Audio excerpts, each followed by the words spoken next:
Hello, I'm Amanda Bennett, Director of Voice of America, and Voice of America's Urdu service is proud to partner with Aish TV in bringing you our new program, View 360. We think the program will be important in linking both the people of America and in Pakistan.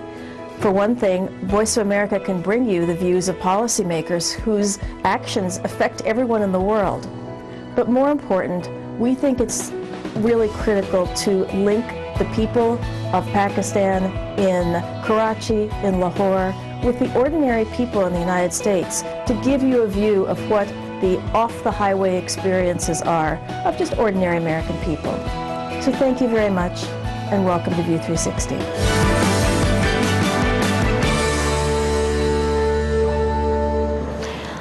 Business man کا گول ہوتا ہے پیسہ کمانا، لیکن ثاقب خاص business man اس کا گول اس سے کچھ بڑھ کر ہوتا ہے۔ اور ہماری ساتھی عائشہ گیلانی ہمیں ملوا رہی ہیں قاضی منان سے، جو ایک پاکستانی ہیں اور 20 سال پہلے امریکہ آئے جیب میں صرف $3 لے کر۔ واو، لیکن آج اپنے کاروبار کے ذریعے وہ صرف پیسہ ہی نہیں بلکہ دل کا سکون بھی حاصل کر رہے ہیں۔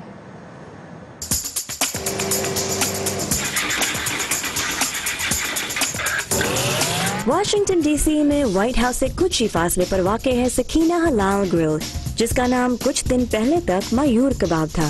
اندر کچن میں ہیڈ شیف سہیل رحمان اپنی ٹیم کے ساتھ آج کے لیے تیاری کر رہے ہیں۔ روزانہ 11 بجے یہ ریسٹورانٹ کھلتا ہے۔ لوگ دور دور سے مزیدار پاکستانی کھانے کھانے کے لیے آتے ہیں، وہ بھی جن کے لیے اس کھانے کا بل ادا کرنا بھی ممکن نہیں۔ الحمدللہ مور دین 6000 میلز جو ہوملیس کو ہم نے دیے لاسٹ ایئر، تو میں کہتا ہوں کہ مجھے اللہ توفیق دے تو میں یہ ڈبل سے ٹرپل کروں اس سال۔ فرینکلن اسکوائر ایک پارک ہے جہاں پہ زیادہ تر بے گھر لوگ آتے ہیں۔ وہاں پر کسی نے مجھے کہا کہ ایک کول ریسٹورانٹ ہے، تو میں ان کے ساتھ چلا آیا اور اب ہم یہاں ہیں۔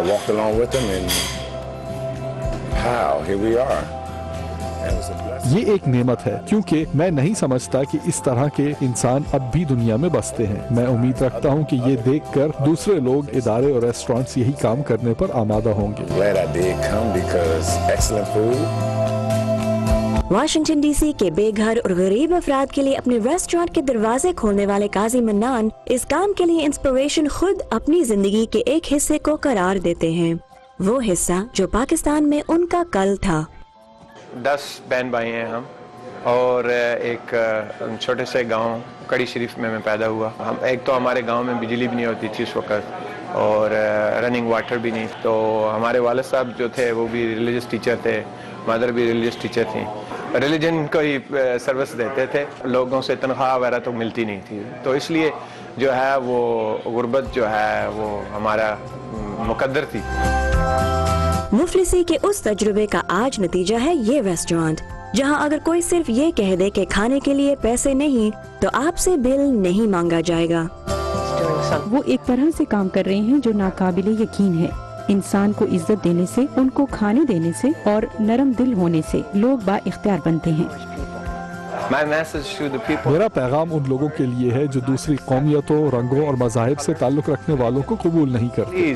پلیز میری طرف دیکھیے، میں ہزاروں لوگوں کو کھانا کھلا رہا ہوں مفت میں، اور اس طرح بہت سارے امیگرینٹس اور مسلمان ہیں جو اس ملک میں آئے اور اس کی ترقی میں حصہ ڈال رہے ہیں۔ We're not here to terrorize, we're not here to destroy America, we are here to love America.